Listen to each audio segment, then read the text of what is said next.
For 2 decades, Tafari and his spouse Zahara resided in a silent home by the riverbank. In the little town of Tunga, they had been wedded for numerous years, yet their home was as quiet as a tomb. No child, no joy, no infant's cry, just the murmur of the stream behind them. Each dawn, when the sun was still young, Zahara strolled toward the water. Gently, she knelt, touched her belly, and murmured, "O spirits of this land, bless me with a child before I perish." She chanted it like a melody, the same way daily, rain or dry, warm or cold. Her tone was low, yet heavy with sorrow. Tafari would sit behind her, wordless. He no longer pleaded, only watched her and exhaled like a weary breeze. Whispers arose in town. Some murmured, "Her womb is sealed with a lock." Others speculated, "Perhaps it's Tafari. Maybe he devours his unborn in his sleep." But neither Zahara nor Tafari responded. They simply persisted. They moved from one clinic to another. Doctors ran tests and shook their heads. "Medically, there's no issue," they always declared. Then they turned to prayer homes. Prophets anointed Zahara's stomach, pressed her forehead, and yelled, "Fire, take your child now," until she collapsed, fainting like a dry banana leaf. But nothing changed, just dizziness and weakness. Next, they sought a herbalist. His beard was thick like a mop, his voice deep as thunder. He handed them bitter mixtures, proclaiming, "This potion opened a womb barren as dust. Drink it." Zahara swallowed. Tafari did too. Their tongues twisted from the taste. They trusted him, yet after a month, Zahara's belly remained flat like a river stone. Still no baby. They were advised to cleanse in the river at midnight, with a calabash in hand. They chanted foreign phrases, even walked backward. The moon watched silently. Some urged them to give an offering. Tafari sold his only motorbike, the one he used to haul timber to the market. "The divine will see our sacrifice," he assured his wife. Zahara undertook a waterless fast. 14 days, no food, no drink. Her lips split, her arms trembled, yet she whispered, "Maybe suffering is God's demand." As years passed, their sorrow grew, wild as weeds in monsoon season. One day, in their 15th year of union, they encountered a preacher. His robe flowed long. He gazed at Zahara and uttered, "The sole way for you to conceive is to lie with me. It is a spiritual bond." Zahara's eyes widened. She crumpled to the ground, weeping like a baby. "No, I cannot. I refuse." That evening, she clung to Tafari, tears streaming. They sat by the river, silent, listening to the frogs croon. From that moment, they avoided people. By dawn, they packed and left, far from chatter, distant from gazes. They built a humble home by the waters. No more doctors, no more preachers, no more shouting. Just quiet, just patience. That is where they remained. Only the two of them. No guests, no merriment, just faith and the river's sound, flowing like time. In the settlement of Kaliro, there lived a girl named Lena. Her complexion gleamed like the morning light, her locks cascaded like palm fronds. When Lena strolled through the hamlet, even goats turned to stare. Boys trailed her with their gazes, men murmured. Her companions would tease, "Lena, you are too stunning. Ah, with your beauty, I'd marry a governor." Even market women remarked, "This one isn't a village girl, she looks like city wealth." Her parents adored her. Her mother prepared meals, her father fulfilled her desires. Yet Lena felt indifferent. They would say, "Lena, sweep the yard. Lena, fetch water. Lena, wash the dishes." She would scoff, "Am I a servant? Why treat me like a maid?" She craved independence, longed to wear what she pleased, go where she liked, live without limits. But at home, rules stood firm. One evening, her parents conversed. They mentioned a simple phrase, "Our daughter." Yet that small remark pierced Lena's heart like a splinter. Her expression hardened. That night, when all were asleep, she discreetly gathered her belongings, a small sack, some garments, her mirror, and she placed her cream in the bag and left a short note by the door. "I have gone to find a better life. Don't look for me." And just like that, she was gone. The rooster had not even crowed when her parents woke up and found the letter. They screamed, they cried, they ran through the streets, calling her name. "Lena, Lena, come back!" But it was too late.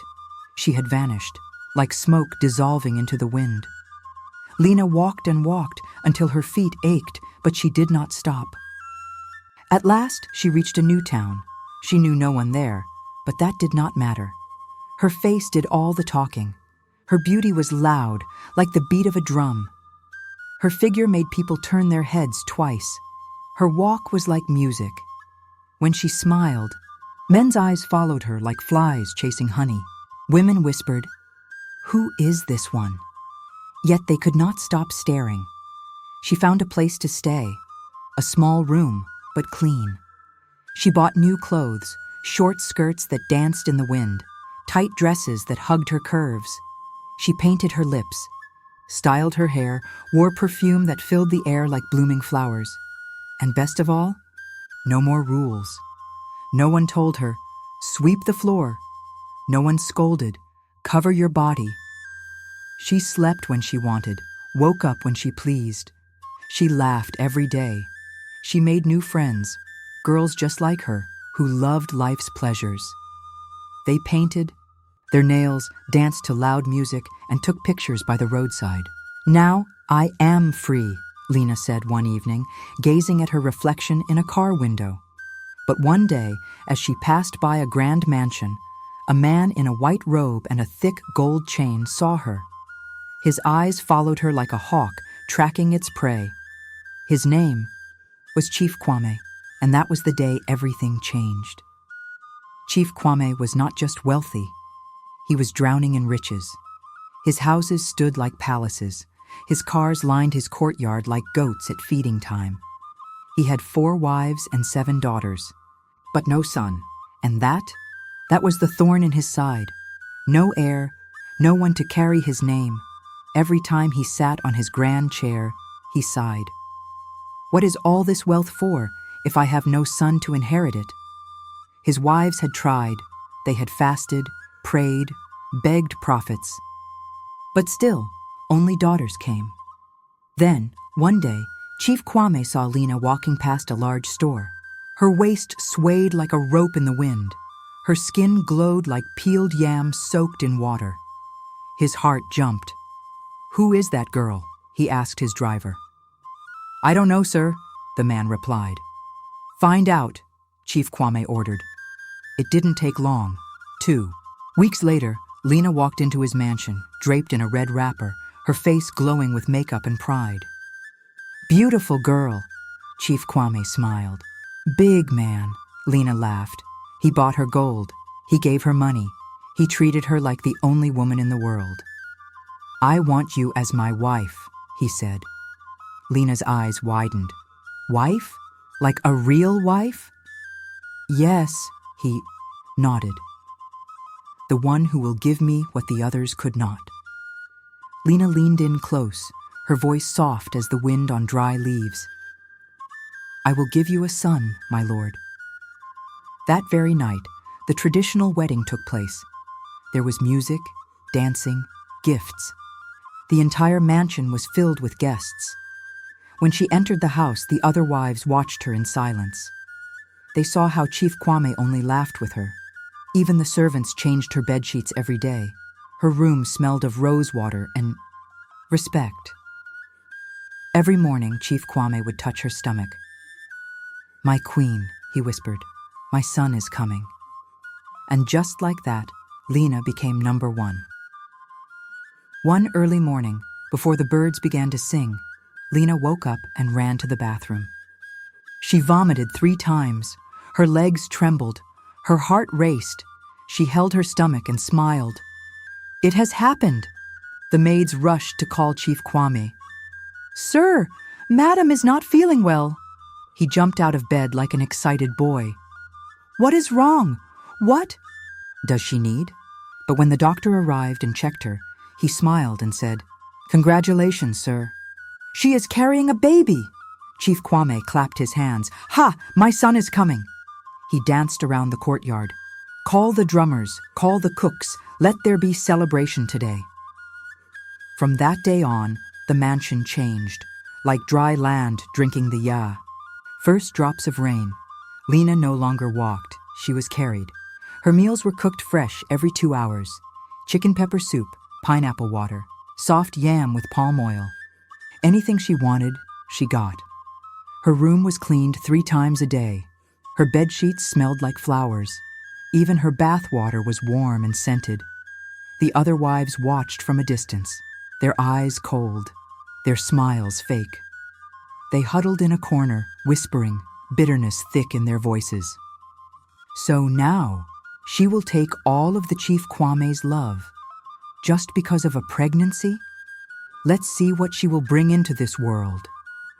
But Lena did not care. Every time Chief Kwame touched her stomach, she smiled and whispered, "My son is kicking." And the Chief Kwame would close his eyes, nodding slowly. "Yes, my heir is strong." Even the town began to talk. Even the town began to talk. Lena was called blessed, the chosen one. She would stand before the mirror, caressing her stomach and murmuring, "This child must be a boy, or you will regret what I do to you if you dare come as a worthless girl." She believed it completely because, in her heart, she wasn't just carrying a baby. She was carrying power. One night, under the full moon and still wind, Lena's agonized cry shattered the silence. "Ah, it's coming, it's coming," she screamed. Midwives rushed in with herbs and cloth, while Chief Kwame paced outside, restless like a prowling lion. Inside, Lena's sweat-drenched face twisted in pain as she clutched the mat, her screams shaking the room. Then, the child arrived. A hush fell. The baby let out a faint cry, soft like a kitten seeking milk. One midwife glanced down, her expression shifting. The head midwife followed, frowning. She cleaned the baby, then whispered, "It's a girl." Lena jolted up, eyes wide. "What?" she yelled. "No, check again. This must be a mistake." But the midwife solemnly shook her head. "Madam, it's a girl." Lena's face darkened. Her joy vanished. "I promised him a boy," she muttered. "I told him. I swore I would give him a son." She cradled the child with trembling hands. The infant blinked, her tiny fingers curled, her skin as soft as melon seeds. But Lena could not smile. She felt no gratitude. Desperation filled her eyes as she turned to the midwives. "A poor woman. Gave birth tonight behind the compound," she pleaded. "I heard she had a boy. Let's switch. Take my daughter. Give me her son. Please, help me." The women froze, exchanged uneasy glances, then stared at her. "Madam," one finally said gently, "we do not trade children. This is yours. Carry her." Lena's gaze dropped to the baby, now yawning, peaceful, oblivious to the storm surrounding her. But her mother's heart was in turmoil.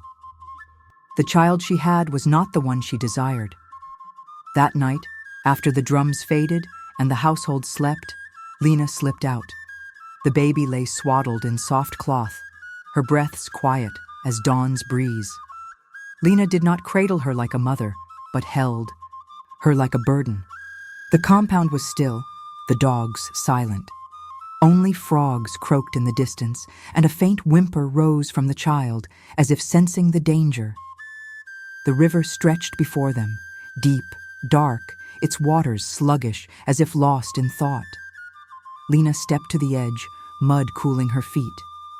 The baby stirred, mouth opening and closing, searching for milk. Then Lena whispered, "I cannot raise a girl. A girl is useless. She brings only disgrace. I swore I would give him a son, not this." She lifted the child. And just like that, splash! The river embraced the baby without a sound, without resistance. The cloth floated briefly, then vanished beneath the black surface. Lena wiped her hands on her wrapper. No tears, no hesitation, just chilling stillness. She walked back, slow and deliberate, but her thoughts were racing. What will I say? What if he asks to see the body? What if they suspect? She rubbed her eyes, straightened her wrapper, and bit her lips until they blushed red again. Near the kitchen, she grabbed a rag, dipped it in water, smeared some on her chest, and dampened her thighs. She entered the room. Chief Kwame sat upright, his face weary with sleep, yet bright with expectation. My queen. Is it a boy? His voice quivered like an aging drum. Lena hesitated, pressing her belly as if still heavy with life. Then she let out a fragile sob, covering her face. Perching on the bed's edge, she whispered hoarsely, "It was a boy." Her voice cracked. A sniff. A single tear. Chief Kwame's chest swelled. A boy? Then where is he? What happened? Lena averted her gaze, trembling like a leaf in Harmattan wind. He died, she murmured. Just as he was born. He barely cried before. He went silent. She buried her face in her hands, now sobbing in earnest. Tears feigned but convincing. Chief Kwame's mouth fell open. His hand clutched his chest, then reached for hers. He did not question. He did not doubt. He believed. His voice was hollow. The gods giveth and taketh. He pulled her close, whispering, "We'll try again. You gave me hope once. You will do it again. My queen, my queen." Lena shut her eyes, resting against him. But in her heart, peace was absent. For deep inside, she knew she had not buried a son. She had buried her shame, but the gods had watched, and the river was not asleep. That night, the river moved gently, quiet and steady, as if cradling a secret. In the dark water, the baby floated, wrapped in cloth, her tiny fingers twitching, her mouth forming soft cries, small, weak sounds like a lost kitten in the wild. But the river did not let her sink. No, it carried her delicately, as a mother carries her sleeping child on her back. She drifted past towering trees, through silent farms, by houses resting in deep slumber. The stars kept watch, the wind whispered in her ears, and the river murmured, "Go, go, go." And just before the first rooster's call, the river reached Tunga town. Zahara and Tafari sat outside their tiny hut, restless in the unusual stillness of the night. Then, wah, wah, they froze. "Did you hear that?" Tafari asked. Zahara jumped to her feet. "That's a baby!" Barefoot, hearts pounding, they rushed toward the river's edge. And there, caught between two sticks, lay the infant, cold, wet, crying. Zahara gasped. "A baby! Oh God!" She scooped her up, pressing her close. The baby's sobs softened. She blinked, as if sensing safety at last. Tears spilled down Zahara's cheeks. "God has answered me," she whispered. "After all these years, he has answered. Me." Tafari knelt beside them, his hands trembling as he stroked the baby's cheek. "She's beautiful," he murmured. They hurried home, wrapped her in warm cloth, boiled water, and fed her milk. As the sun rose, Zahara looked at Tafari and said, "We will call her Osinachi, the child we prayed for." From that moment on, Osinachi was their daughter. The river had taken her once, but now she belonged to love. Years flowed by like a quiet stream. Osinachi grew tall, wise, and radiant. Her laughter was like a song, her smile soft like morning dew on fresh grass. Zahara and Tafari raised her with true love, the kind that surrounds you like a warm wrapper on a cold night. She fetched water, swept the compound, helped in the kitchen, never once complaining. "Thank you, Mama." "Yes, Papa." Every morning before the sun rose, she knelt by the firewood and whispered, God, use me to help others." The villagers adored her. At the health center, she assisted nurses, cleaned wounds, fed the sick, and comforted crying children. Her touch brought smiles. They called her Osinachi, the one with mercy in her hands. Even the crops near their home thrived more than others. "It must be her spirit," the farmers said. "She brings peace wherever she goes." Children trailed behind her like chicks following a mother hen. Elderly women blessed her as she passed. Young men admired her, yet kept their distance. Her presence was light, radiant, yet sacred. But Osinachi had no idea about the river. She didn't know where she came from. She believed she was just a girl from Tunga, the only daughter of Tafari and Zahara. She had no clue that once upon a time her name had been discarded like a secret. But light cannot stay hidden forever. One day the truth would rise like the sun. Far away in Akenzi, where the sun once bathed great compounds in golden warmth, things were changing in Chief Kwame's house. One morning, the maids knocked at his door. "Chief Kwame? Chief Kwame?" No response. They pushed the door open carefully. He lay still, eyes shut, hands resting on his chest. Chief Kwame had died in his sleep. No cry, no struggle, just silence. His lands were divided. His brothers descended like hungry lions, tearing apart his houses, farms, and wealth. The once grand compound fell into silence. His wives packed their belongings and left, one by one, like birds abandoning a withered tree. Lena was the last to remain. Her daughters had grown. They married and moved far away, sending occasional messages but never visiting, not even once. Lena sat alone in the grand house. The same house that once echoed with laughter and celebration now held only silence. Dust settled on the chairs. Cobwebs stretched across the ceiling. The mirrors lost their shine. Then the strange occurrences began. On full moon nights, a baby's cry filled the air. She jolted awake, sweat beading on her forehead. "Who is there?" she whispered. No answer. Only wah, wah. Her body started to change. Dark spots blemished her skin. Rashes spread. Her fingers grew pale. Her lips cracked. She visited doctors, one in the city, another in the village, even a roadside healer. Every diagnosis was the same. "Madam, we do not understand this illness." She took injections. She drank bitter herbs. She fasted. Yet her body continued its slow, painful decay. Her bones weakened. Her heart grew heavy. One night, she stared into the mirror. "What is happening to me?" she murmured. But the mirror stayed. Silent, only the walls responded, with the sound of a baby crying and the river. The river had not forgotten. The night was still, the house eerily quiet. Lena sat in her dimly lit room, her back hunched, her skin crawling with discomfort, her breath shallow.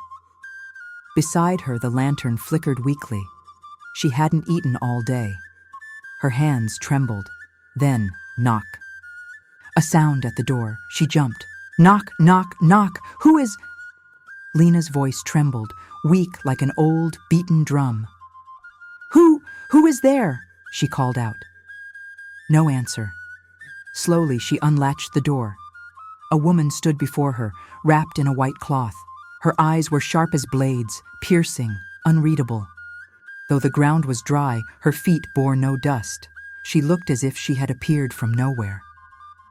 The woman spoke, her voice steady, yet it filled the air like rolling thunder.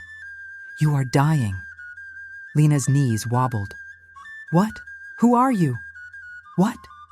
Do you mean?" she stammered. The woman stepped closer. "The river remembers. What you threw away is still alive, and she is the only one who can save you." Lena's mouth fell open, but no words came. The woman continued, her tone calm but firm. "You have until the next new moon. If she does not bless you, you will die." Then, without another word, she turned and walked into the darkness. Panic gripped Lena. She stumbled forward. "Wait, please! Who are you?" she cried, but there was nothing. No footsteps, no shadow, just silence, just the whisper of the river in the distance, soft, haunting. Find her before it is too late. The next morning, before the rooster crowed, Lena wrapped an old scarf around her head, picked up a small bag, and stepped out of her house. Inside the bag was the only thing she had kept from that night, the tiny charm bracelet that had once adorned the baby's ankle. It was made of red thread and small cowrie shells. Her face was pale, her skin dry, her body frail, but her heart pounded with urgency. "I must find her," she whispered. "I must live." She started walking. 1 town, 2 towns, 3 towns. She knocked on doors, showing the bracelet. "Please, have you seen a girl from the river? Do you know this charm?" Some slammed their doors in her face. Some chased her away, calling her a madwoman. One man even threw water at her, shouting, "Go away, witch!" She fainted once by the roadside, then again and again. Strangers gave her water. A kind woman offered her bread. But Lena's body was failing. Her feet swelled like yams in the fire. Her eyes burned red like hot coals. Her breath grew short, yet she did not stop. Through rain, through scorching sun, through tangled bush paths and dusty roads, she walked. Her slippers tore, her voice cracked. Each night, she marked the passing days with small stones. 1, 2, 3. With only 6 days left before the new moon, Lena reached town. The moment she stepped into the village, a soft breeze brushed against her skin. Nearby, the river murmured gently, like it had been waiting. She looked around, confusion clouding her mind. This place, it feels familiar, but the river said nothing. It only flowed, watching, waiting. That afternoon, Faju was alive with celebration. The village square overflowed with joy. Drums pounded, women ululated, children ran in circles. Banners waved in the air. "Osinachi! Osinachi!" the people cheered. She had been accepted to study medicine in Lagos. The whole village beamed with pride for the girl they loved, the girl of light, the girl from the river. In the center of it all stood Osinachi, radiant. Her braided hair shimmered in the sun. Her white gown glowed like morning light. As she danced, her anklet jingled softly, the small charm bracelet tied long ago with red thread and cowrie shells. Lena entered the square, her body caked in dust, her wrapper torn, her lips cracked like the earth in drought. Then, her eyes locked onto the bracelet. Her heart thundered. No, no, it cannot be. Her legs gave way. She collapsed. The impact sent dust flying. But she did not stop. She crawled. People turned. They whispered, "Who is this woman? Where did she come from? Is she mad?" But Lena didn't care. She pointed at Osinachi, her voice shaking like old leaves in the wind. "My child, my daughter, please, I am dying." Osinachi froze mid-step. She turned, her smile fading. Her eyes met the woman on the ground, and for the first time, her heart stirred with an unfamiliar feeling. The music stopped. The drums fell silent. Even the birds in the trees seemed to pause, all. Eyes were on the woman crawling in the dust. Lena's wrapper was soaked with dirt. Her face streamed with tears. Her hands trembled as she reached out. Osinachi stood still, her heartbeat loud in her ears. Then Lena spoke.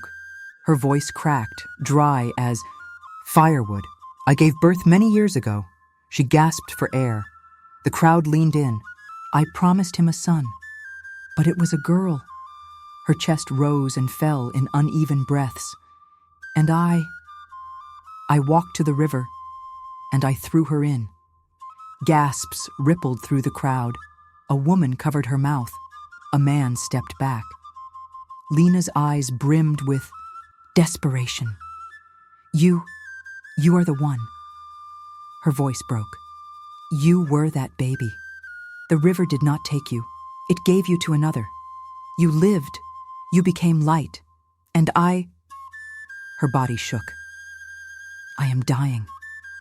She sobbed, her hands digging into the earth. They said, only your blessing can save me. Please, please, before the new moon. I don't want to die, Islands. The village square was still as a graveyard. No one moved. Behind Osinachi, Zahara and Tafari stood tall, calm, strong. Then, a woman stepped forward quickly, shielding Osinachi. No, don't go near her. This woman is wicked. But Zahara raised her hand slowly, silencing them.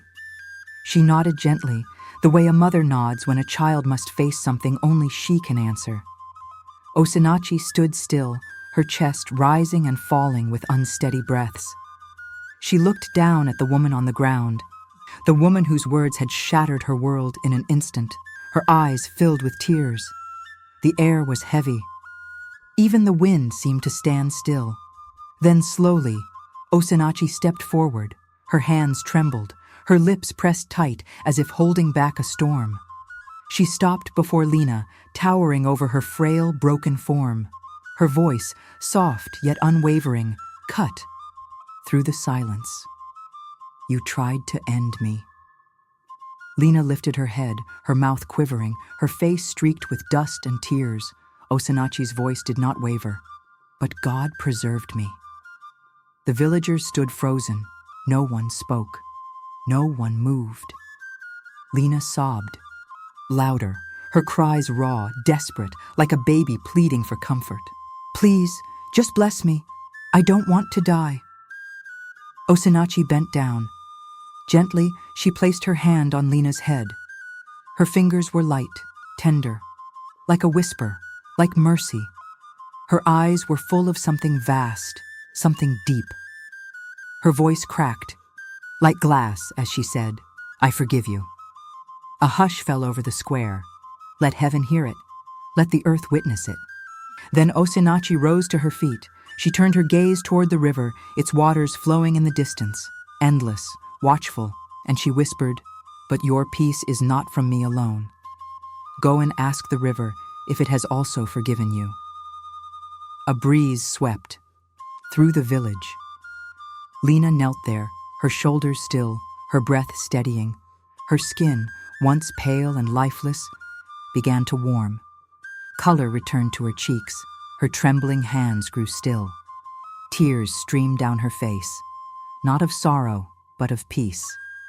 She looked up at Osinachi with gratitude, with something close to love. But Osinachi had already turned away. She had given her blessing, but not her heart. She did not smile. She did not look back. Because some wounds only God can heal. Moral: the child you throw away may become the one to save your life. Life does not forget. Forgiveness heals. I hope you found the story enjoyable. If you did, be sure to hit the like button, share your thoughts on the lesson from this tale, and remember to subscribe to the channel for more captivating stories like this. Thank you.